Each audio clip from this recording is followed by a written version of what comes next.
It's more like the harmony that obtains from the psyche upward through society when everything is stacked up properly to the up to the highest level possible of being. And that's another definition of God.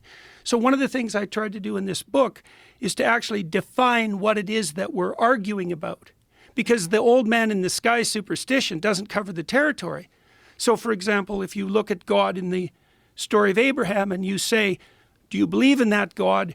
What you're asking, even though you might not know it, is, do you believe that there is a call to adventure and that following that call will not only integrate you, but serve society in the highest possible manner?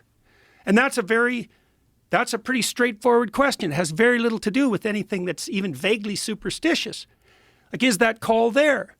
You certainly reward it in your children if you have the least bit of sense. And so I've been trying to define what it is that we're arguing about.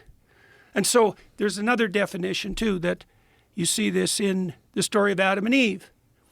So in the story of Adam and Eve, one of the ways God is characterized is as the spirit that calls you on your pride and presumption.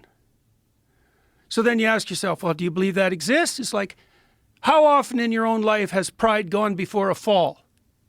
Is there some spirit that's operative in being that shows you the error of your ways when you get ahead of yourself, or not? And if the answer to that is no, you say, well, you have no conscience? Nothing calls you on your moral impropriety? You're overreaching?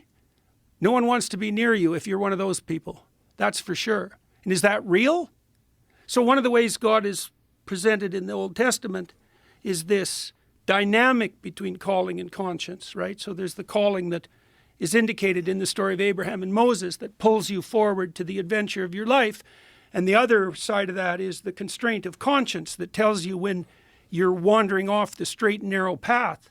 That's more the voice of negative emotion and threat detection. And calling is more like the voice of positive emotion that pulls you forward and invites you. But you need the dynamic between those two. That's the pillar of light and the pillar of darkness that guides the Israelites across the desert.